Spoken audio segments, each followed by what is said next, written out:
आज हम क्लास 9 के इंग्लिश बुक कावेरी के बारे में जानेंगे कि इसमें टोटल कितने चैप्टर्स हैं और हर चैप्टर में हमें क्या पढ़ना है। तो इसमें टोटल 8 चैप्टर्स हैं और हमारा फर्स्ट चैप्टर है how I taught my granddaughter to read. ये चैप्टर सुधा मूर्ति जी ने लिखा है। ये एक स्टोरी है एक ग्रैंड मदर और ग्रैंड डॉटर की, जिसमें ग्रैंड डॉटर अपने ग्रैंड मदर को पढ़ना लिखना सिखाती हैं, जो कि खुद से पढ़ लिख नहीं सकती और इस वजह से वो बहुत ज़्यादा उदास रहती हैं। तो उनकी ग्रैंड डॉटर उसे पढ़ना सिखाती है। इसमें हमें ये भी बताया गया है कि एजुकेशन और किसी भी चीज़ को सीखने के लिए कोई एज लिमिट नहीं होती है और हमें सेल्फ रिस्पेक्ट और एजुकेशन को इम्पोर्टेंस देनी चाहिए अपनी लाइफ में। सेकेंड एक पोएम है जो कि है भारत आवर लैंड। इस पोएम में जो पोएट होते हैं वो इंडिया के कल्चर और उसके ब्यूटी की तारीफ़ करते हैं और यहाँ के अलग अलग लोगों के बीच में कितनी यूनिटी है वो बताते हैं। लोग एक साथ कैसे मिलजुल कर रहते हैं ये बताते हैं और इसमें स्टूडेंट को अपने देश के लिए देशभक्ति रखनी चाहिए ये भी बताया जाता है। तो सेकंड चैप्टर है हमारा द पोट मेकर। ये एक स्टोरी है एक पोट मेकर की, एक कुम्हार की, जो बहुत ही मेहनत से खूबसूरत से पोट बनाता है, मिट्टी के बर्तन बनाता है और वो बहुत ही ज़्यादा हार्ड वर्किंग होती है। ये चैप्टर स्टूडेंट को ये बताता है कि हमें मेहनत के कामों को, हार्ड वर्किंग कामों को बहुत ही ज़्यादा वैल्यू देना चाहिए, उसकी महत्व को समझना चाहिए। फिर आता है सेकेंड चैप्टर का poem gifts of grace honouring our vocation.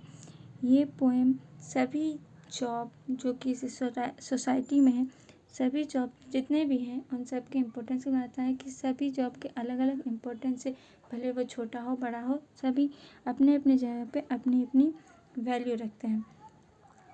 इसके बाद से हमारा थर्ड चैप्टर आता है जो कि है विंड्स ऑफ चेंज। इस चैप्टर में मेनली ये डिस्कस किया है कि हमारे सोसाइटी में कौन कौन से बदलाव आ रहे हैं और कैसे न्यू आइडियाज़ लोगों की लाइफ को इम्प्रूव कर रहा है, एजुकेशन और अवेयरनेस कैसे पॉजिटिव बदलाव ला रहा है और हमें बदलाव को एक्सेप्ट करना चाहिए अपनी लाइफ में। उसके बाद से थर्ड चैप्टर का पोएम है द कैनवस ऑफ सॉइल। इस पोएम में मिट्टी और फार्मिंग के ब्यूटी को दिखाया गया है, फार्मर्स को as a creator of life बताया गया है, नेचर और एग्रीकल्चर के बीच में कितना डीपली कनेक्शन है ये दिखाया गया है। फिर आता है हमारा फोर्थ चैप्टर विटामिन एम। ये एक बहुत ही मज़ेदार और ह्यूमरस सी स्टोरी है। इसमें मनी की इम्पोर्टेंस को बताया गया है। इसमें जो कैरेक्टर हैं वो कैसे प्रॉब्लम्स को फेस करते हैं, ग्रीड और मिसअंडरस्टैंडिंग के वजह से। इसमें मोरल लेसन भी मिलेगा, जब हम इसे अच्छे से पढ़ेंगे तब जानेंगे। फिर फोर्थ चैप्टर के पोएम की बात आती है, ये है I can not remember my mother. ये एक deep emotion of a child के बारे में है कि एक चाइल्ड अपनी मदर को बहुत ज़्यादा मिस करता है, उसके प्यार को, उसके केयर को, अपने चाइल्डहुड मेमोरीज़ को याद करता है। लिटरली जो पोएट होते हैं वही अपनी फीलिंग को बताते हैं कि वो अपने मदर को कैसे याद कर रहे हैं और मदर के आपकी लाइफ में क्या इम्पोर्टेंस है इस चीज़ को भी बताता है। इसके बाद से हमारा फिफ्थ चैप्टर है the world of limitless possibilities. ये चैप्टर मोटिवेशन और कॉरेज के बेस पे है।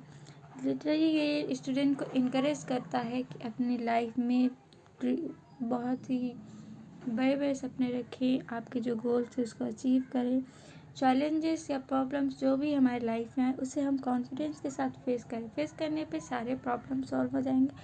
सक्सेस को पाने के लिए सबसे ज़्यादा हमें हार्ड वर्क करना चाहिए। विदाउट हार्ड वर्क हमें सक्सेस नहीं मिल सकता है, यही बताता है ये चैप्टर। मेनली पॉजिटिव थिंकिंग करने को बताता है। इसके बाद से है 5 चैप्टर का पोएम 9 गोल्ड मेडल्स। इसमें काइंडनेस के बारे में ज़्यादातर बताया गया है कि जो एथलीट होता है वो ओलंपिक में पार्टिसिपेट करता है और एक रनर होता है वो दौड़ते वक्त गिर जाता है, तो दूसरे रनर भी रुककर उसकी मदद करते हैं और सभी रनर एक साथ रेस को फिनिश करते हैं। तो ये पोएम हमें ये सिखाता है कि ह्यूमैनिटी और टीम वर्क हमें हर जगह रखना चाहिए, हमेशा लोगों की मदद करना चाहिए और काइंडनेस को दिखाना चाहिए। नेक्स्ट चैप्टर है हमारा ट्विन मेलोडीज।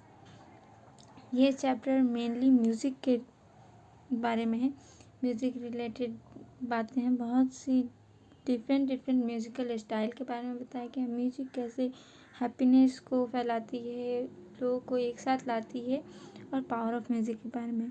उसके बाद से इसका poem a friend found in music. Music को एक सच्चे दोस्त की तरह इस पोएम में बताया गया है।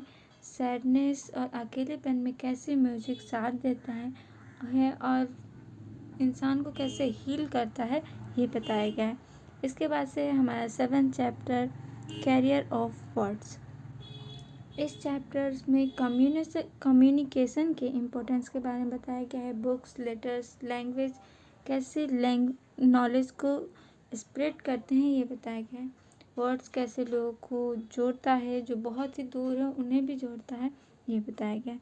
उसके बाद से है 7th चैप्टर का हमारा पोएम वर्ड्स।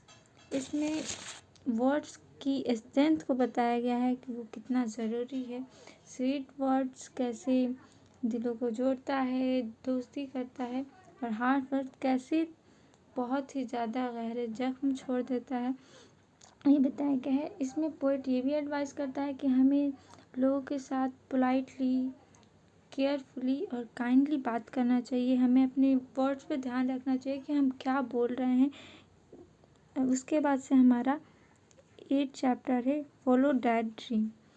इसमें इस स्टोरी में, इस चैप्टर में हमें मेनली ये बताया गया कि हमें अपने गोल्स को फॉलो करना चाहिए। ड्रीम्स कितने भी बड़े हों, कितना भी मुश्किल हो, हम उसे मेहनत के साथ, डेडिकेशन के साथ हमेशा अचीव कर सकते हैं। फेलियर्स आते हैं, जैसे कभी हम कुछ कर रहे हों, फेल हो जाएं उसमें, तो हमें बार बार अपनी कोशिश को जारी रखना चाहिए, कभी रुकना नहीं चाहिए, और कॉन्फिडेंस और हार्ड वर्क से ही हमें सक्सेस मिलेगा। फिर आता है हमारा next chapter believe in your self. ये एक पोएम है, इसमें भी सेल्फ कॉन्फिडेंस के बारे में बताया गया है। पोएट इसमें बताता है कि हर एक इंसान के अंदर एक स्ट्रेंथ होती है। फियर और डाउट को हमें अपनी ज़िंदगी से निकाल देना चाहिए और पॉजिटिव थिंकिंग हमेशा रखनी चाहिए। इसी से हमें हमारे लाइफ में सक्सेस मिलेगा। नेक्स्ट वीडियो में हम 1 by 1 सभी चैप्टर्स को पढ़ेंगे। That's it for today. See you in the next video.